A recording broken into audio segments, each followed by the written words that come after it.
포천 한마음교회 김남희입니다. 저는 아주 어린 나이부터 인간은 믿을 수 없고 이 세상에 변하지 않는 것은 없다는 것을 알게 되면서 인생이 참 허무했어요. 더구나 끊을 수 없는 생각의 쓰나미로 오랜 시간 방황하다가 하나님께서 변치 않는 증거로 보여주신 예수님의 부활로 참 진리를 만나면서 모든 올무로부터 해방된 이야기를 하려고 합니다. 저는 어려서부터 제 또래 친구들하고는 좀 다르게 생각했던 것 같아요. 6살에 유치원에 다니게 되면서 부모님도 나약한 인간이라는 생각이 들기 시작했어요. 그 나이 때는 부모님이 세상의 전부일 때인데 저는 이미 그때 이 세상에 나를 책임져 줄 사람이 없다는 것을 깨닫기 시작했던 것 같아요. 막연하게 불신이라는 것이 마음에서 생겨나기 시작했습니다. 저희 가족은 풍요롭고 화목한 편이었습니다. 전쟁 고아였던 아버지는 자수성가하셨고 당신의 인생에 대해 고단했다고 표현하신 적이 한 번도 없었어요. 하지만 제 스스로 미루어 짐작하여 혼자였던 아버지의 삶이 너무나 마음 아파 아버지가 원하는 것은 무엇이든 다 들어드리고 싶었습니다. 가족 없이 사셨던 아버지는 가족에 대한 애착이 강하시고 특히 맏인 저에 대한 기대는 더하셨어요. 호탕하시고 긍정적이며 강한 아버지의 사업 성공으로 물질적으로는 풍요로웠지만 저의 정서적인 부분은 누구도 돌아봐주지 않았습니다. 저는 인간의 내면에 관심이 많았고 늘 상대편의 마음을 미루어 짐작하여 원하는 바를 맞추어주고 싶었습니다. 특히 아버지에 대해선 더 그러했어요. 아버지는 늘 맏이는 부모와 같은 존재라고 하시며 부모님이 안 계시면 제가 동생들을 책임져야 한다고 하셨어요. 어린 나이였던 저에게 너무나 부당하다는 생각은 들었지만 아버지에 대한 측은함 때문에 속으로만 끙끙거렸습니다. 당시 아버지의 사업이 잠깐 어려워졌다 회복되었던 적이 있었는데요. 아버지 사업의 성패에 따라 저희 집에 드나들던 친척들과 사람들의 발길이 너무나 달라지는 거예요. 어렸지만 사람은 믿을 수 없는 존재라는 생각이 자리 잡게 되었어요. 그때가 초등학교에 들어갈 무렵이었어요. 저는 학교에 들어가기 전부터 책 읽기를 좋아했었는데요. 어릴 때 읽던 공주 시리즈들을 보면 꼭 끝이 공주는 왕자를 만나 행복하게 잘 살았다입니다. 인 거예요. 그러면 항상 제 안에서 어떻게? 라고 질문이 생겼어요. 행복이 무엇인지 진짜 끝까지 행복하게만 살았는지 궁금했습니다. 학교에 들어가서는 위인전을 많이 읽었었는데요. 한 사람의 인생에 대해 알게 되는 것은 정말 재미있었어요. 하지만 아무리 큰 업적을 이뤄도 결국은 다 죽는 거예요. 결국은 죽기 위해 사는구나 하는 생각이 들면서 인생이 아무것도 없을 수도 있겠다 싶었습니다. 5학년 때였는데요. 숙제를 못 해간 적이 있었어요.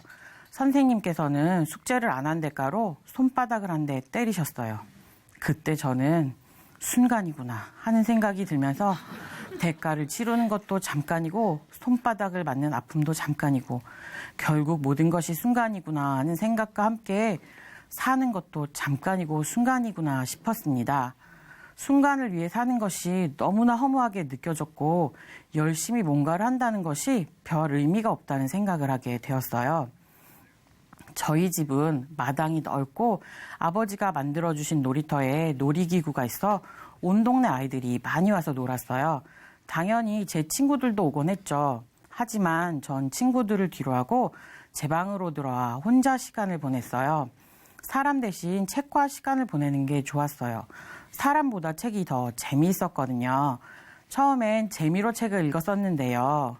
생각이 많아지고 인생의 의문이 많아지면서 책 속에서 답을 찾고 싶었습니다. 명상 관련 책과 철학 서적, 그리고 고전 문학들을 읽으며 답을 찾아 헤맸지만 오히려 저는 책 속에서 길을 잃고야 말았습니다.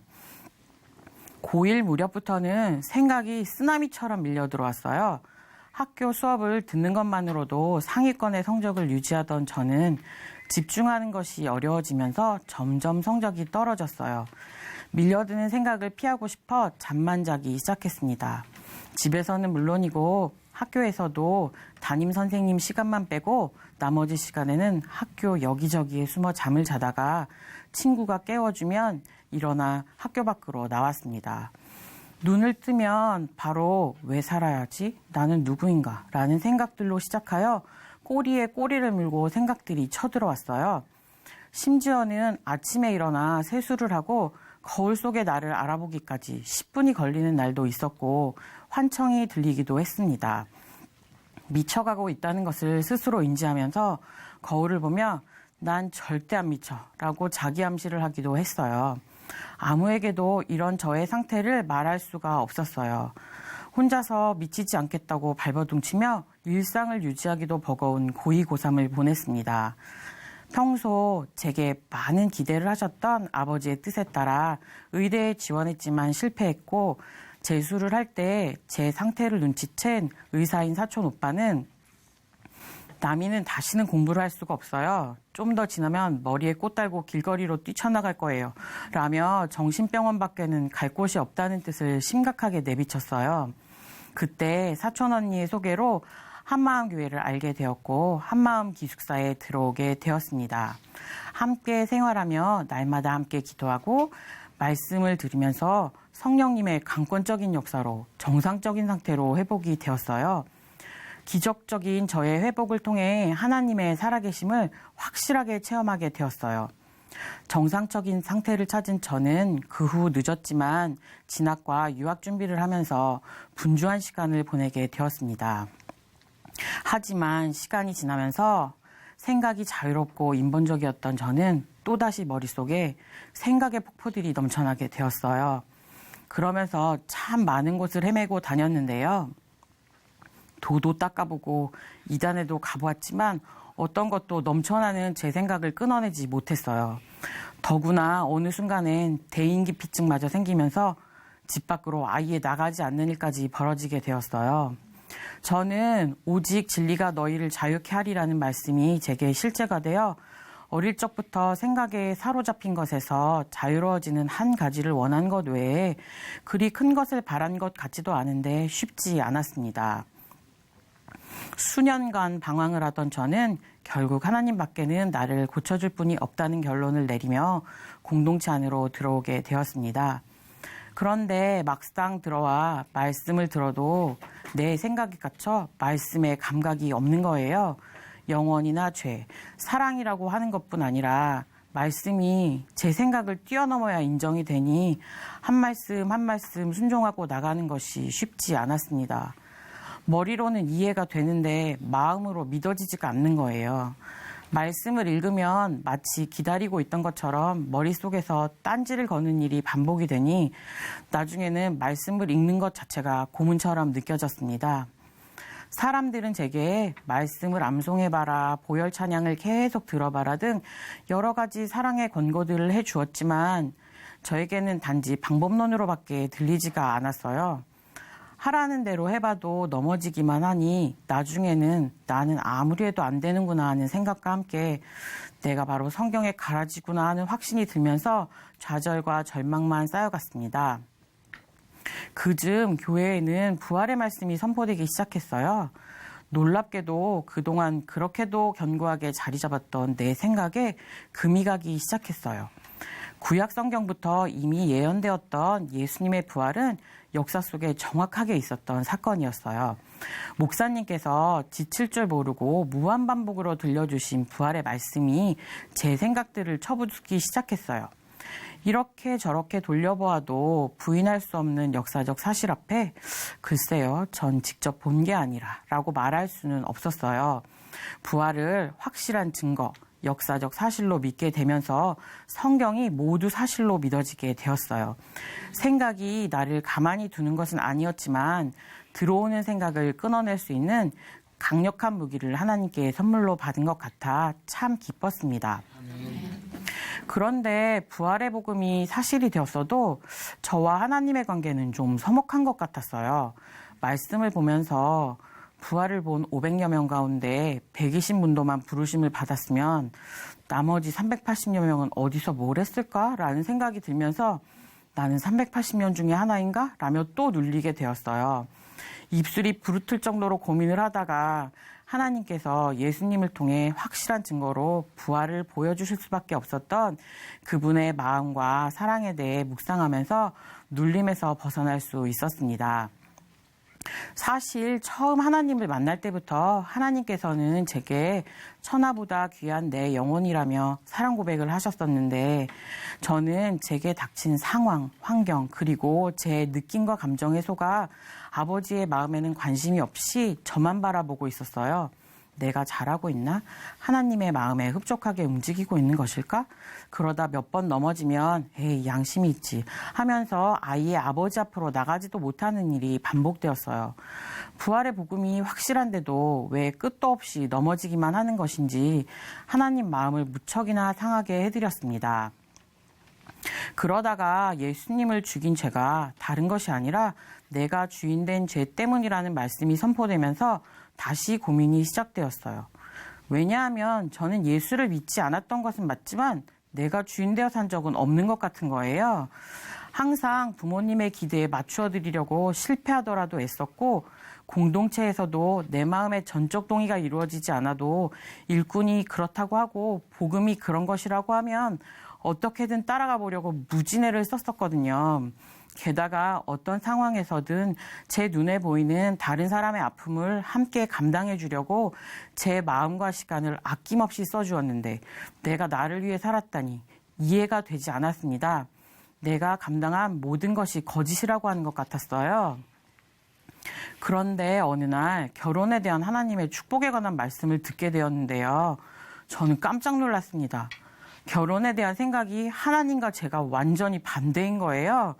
제 생각에는 결혼에 가정을 이루고 사시는 분들을 보면 늘 행복한 것도 아닌 것 같고 서로 고성이 오갈 때가 더 많아 보이더라고요.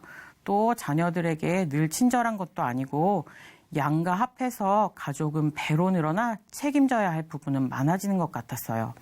게다가 대체로 내가 너 때문에 산다며 자녀들에게 부담을 주는 부모님들을 보면 그냥 혼자 살지 뭐 하려고 함께 살면서 숨통을 조이나 싶은 생각이 들었어요. 그런데 하나님께서는 결혼을 통해 자녀를 낳아 기르는 축복과 그 가정이 교회가 되어 서로 사랑하며 많은 영혼을 주께로 돌아오게 하는 예수님의 몸이 되게 하셨더라고요. 그 순간 저는 항상 나의 생각이 무엇보다 위에 있었다는 것을 알게 되었어요. 하나님의 말씀보다 예수님의 부활보다 그리고 그분의 절절한 사랑보다도 나의 생각이 위에 있었던 거예요. 제 삶을 돌아보니 항상 제가 옳다 생각하는 대로만 움직였습니다. 어떤 피해가 와도 모두가 길이 아니라고 해도 저는 제 생각을 따라 움직였어요. 내가 주인이었던 말씀이 정확했습니다. 정말 제가 주인이었던 거예요. 몰랐습니다. 그래도 이제껏 나의 중심은 늘 하나님을 향해 있었다고 생각했었거든요. 그러나 실상 나의 중심은 하나님보다 더 높은 곳에 앉아 있었던 거예요. 이런 완악한 죄인을 위해 하나님께서는 당신의 아들 예수를 들어 죽은 자 가운데 부활하는 도를 전하게 해주셨는데도 저는 믿지 않았어요. 그분이 부활하셔서 온 세상의 주인이 되셨어도 나는 아무런 상관없이 살았어요. 내 마음의 문을 그렇게나 간절히 두드리셨어도 나는 냉정하게도 외면하고 살았어요. 내 생각에 사로잡혀 예수님을 통해 확실한 증거를 보여주셔도 들리지도 보이지도 않았던 거예요. 정말 내가 주인 되어 내 생각대로 내 멋대로 살아온 것을 회개하지 않을 수 없었습니다. 선한 척, 의로운 척하고 살면서 십자가의 예수님을 완전히 무시하고 부활하신 예수님 앞에서 내게는 주인 되어주실 필요 없다고 그렇게도 외면하고 살았는데 그분은 십자가에서 죽음의 고통을 당하실 때도 오직 나를 살리셔서 나와 함께하고 싶으신 그 생각 하나뿐이셨더라고요. 그런데도 저는 예수님을 믿지 않았던 거예요. 저는 제가 할 수 있는 진심을 다해 회개했습니다. 그리고 나의 참 주인으로 예수님을 영접했습니다.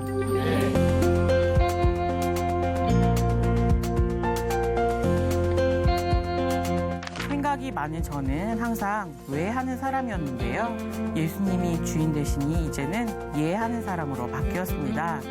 주께서 그러시다면 마땅합니다 라는 고백에 다른 어떤 질문도 던지지 않게 되었어요. 제가 거의 평생을 고민한 질문이 있는데요. 바로 나는 누구인가? 왜 살아야 하나입니다. 그런데 예수님을 주인으로 모시고 난 후에는 그 답이 너무나 선명합니다. 나는 나의 주인 되어주신 예수님의 피값으로 사신 새 창조물이며 죽어 마땅한 저를 위해 십자가에서 죽으시고 부활하신 나의 주인 예수를 위해 사는 것이 마땅한 존재입니다. 네. 어릴 적부터 잡혔던 생각에 평생을 조종당하다가 예수님을 주인으로 모시면서 모든 생각을 말씀에 근거하여 스스로 할 수 있다는 것이 얼마나 놀라운 일인지 모르겠어요. 제가 공동체에 대해서도 생각이 참 복잡했었거든요.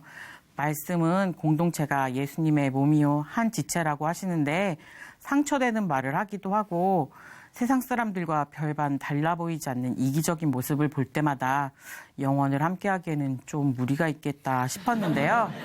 부활로 모든 말씀을 믿을 수 있게 하셨기에 공동체는 예수님의 몸이라는 말씀에도 전적으로 아멘이 되었습니다. 네. 공동체와 함께 드리는 예배가 얼마나 귀하고 기쁨이 넘치는지 예전에는 어떻게든 예배를 빠지려고 애를 썼었는데 이제는 없는 틈을 내어 어떻게든 예배를 드리려고 애를 쓰게 되었어요. 예전에는 공동체가 선물이다 라는 말씀을 들으면 참 받고 싶지 않은 선물이다 싶었는데 이제는 지체들을 만나면 부끄러워 표현은 못하지만 주께서 만들어주신 영원한 가족이라는 생각에 너무나 반갑고 마음이 참 따뜻해집니다. 정말 예수님이 주인 되어주신 삶은 풍성하고 자유롭습니다. 예수님께서 제 마음에 보혈로 코팅을 해주셨는지 예전에는 별 뜻없는 말에도 상처를 받곤 했는데 이제는 어떤 말을 들어도 튕겨져 나가니 너무나 자유롭습니다. 이제는 뒤를 돌아보지 않고 기분 나쁜 일 되새기지 않고 미운 사람, 부러운 사람 없으니 마음이 얼마나 평안한지 천국을 누리고 있는 지금 이게 내 마음 맞나 싶습니다.